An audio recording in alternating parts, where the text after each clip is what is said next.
up, guys? Today I'm going to be reading you a book called Messy Murray Brown. So at the blurb it says, "No one is messier than Murray Brown. His parents don't know what to do, but then they hear about Dr. Humphrey and his cleanup cure. Maybe Murray won't be messy anymore."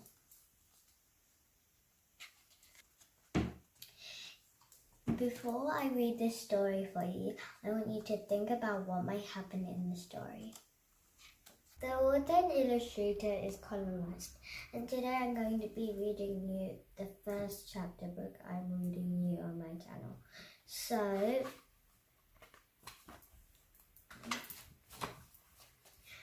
Chapter 1. Mr. and Mrs. Brown lived in a tall house with yellow shutters and apple trees in the garden.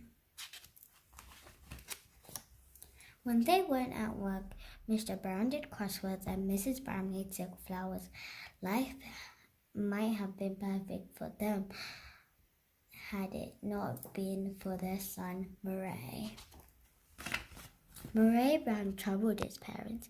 His room was a mess, his clothes were a mess, his hair was a mess. In short, Murray Brown was one big sloppy mess. Mr. and Mrs. Brown despaired of their son. "Do this," they told him. "Don't do that," they implored him. But Murray just didn't take any notice. Mr. and Mrs. Brown were at their wits' end. Chapter 2. One day, Mrs. Brown noticed an ad in his paper just above the crossword. "Just think of it, a cleaned up forever Murray," sighed Mr. Brown. "Let's try it," said Mrs. Brown. So Mr. and Mrs. Brown sent off their £77 and waited for things to happen. Days went by, during which time Murray was as messy as ever. At last there was a knock at the door, and standing there was Dr. Humphrey himself. "Show me your messy child and I'll clean him up forever," he announced. Mr. and Mrs. Brown took the doctor upstairs to meet Murray. It was nearly noon, but he was still in bed. Dr. Humphrey climbed over the mess on the floor and cleared his throat. "Ahem." Murray muttered something rude and turned over. Mr. and Mrs. Brown looked at each other rather awkwardly. "A typical case," said Dr. Humphrey. "It won't be easy, but I'll do my best." Mr. and Mrs. Brown smiled gratefully. They pulled Murray from his messy bed and Dr. Humphrey got to work.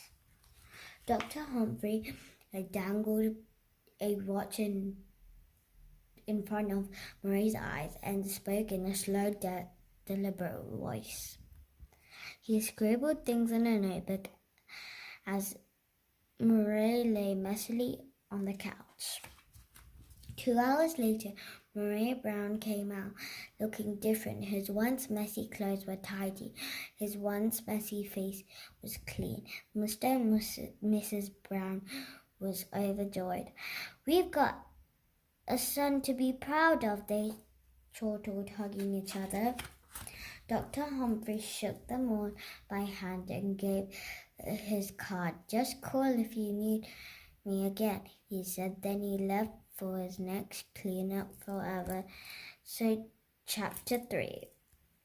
Mr. and Mrs. Brown looked proudly at their cleaned up son. Life would be perfect now. Let's show him off to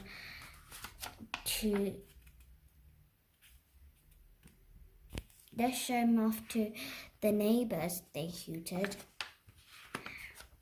They paraded down the high street and introduced Murray to everyone they came across.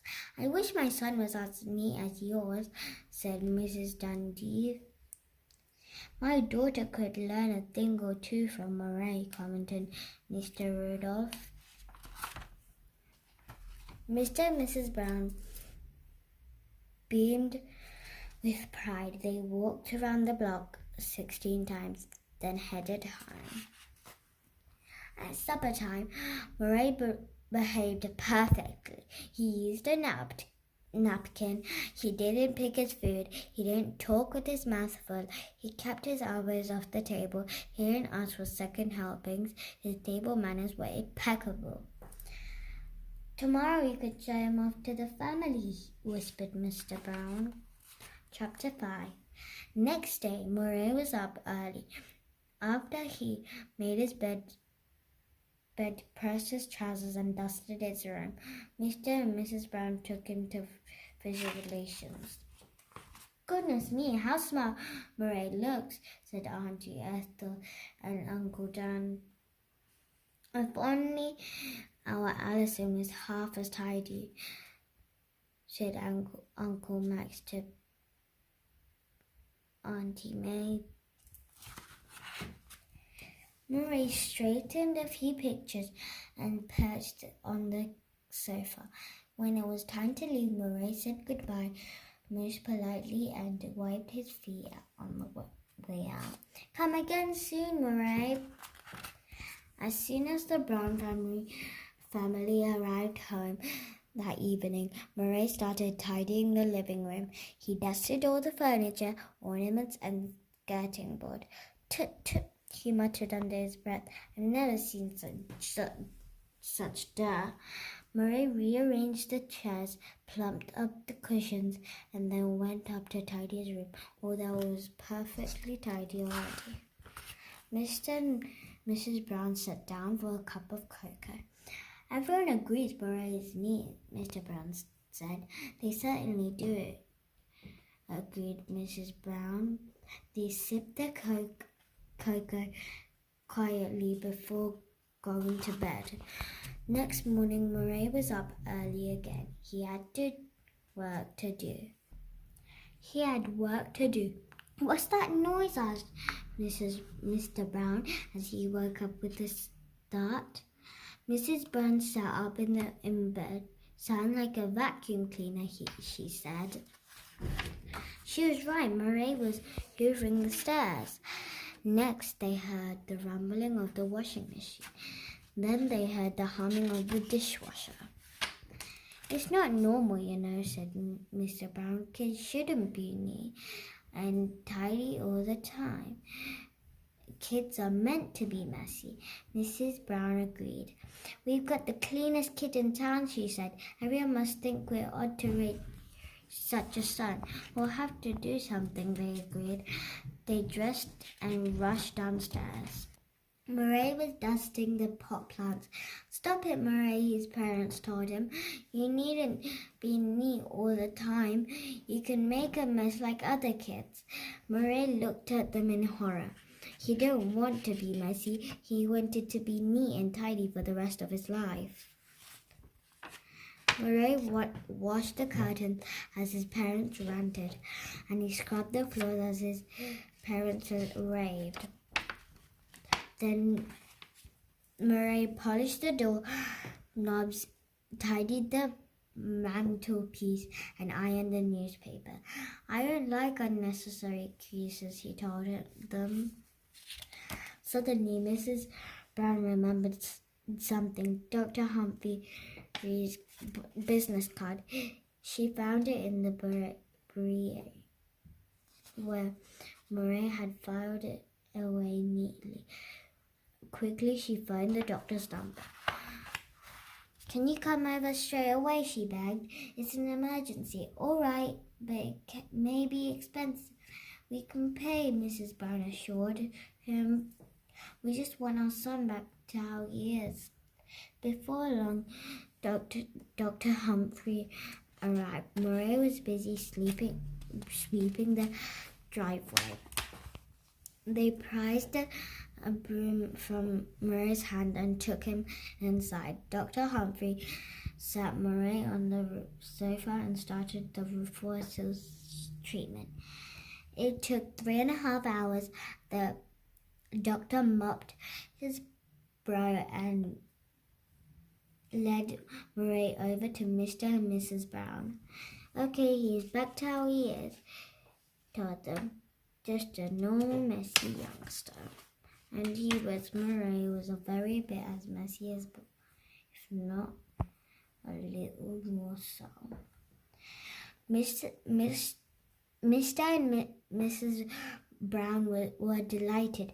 The doctor took his fee, which was £97 this time, and then he left for his next clean-up forever rehearsal appointment. Chapter 7. Mr. and Mrs. Brown felt it was money well spent. They loved to watch Murray slouch around the house. They loved to watch him rest his feet on the furniture. They loved to watch him drink straight from the can and eat straight from the fridge. They loved to watch him leave his clothes all over the bedroom floor. They took Murray round to the neighborhood. We've got one like that at home, sighed Mr. and Mrs. Potter. They took Murray to visit relations. He's just like he's supposed to. He should be at his age, said Auntie Pat.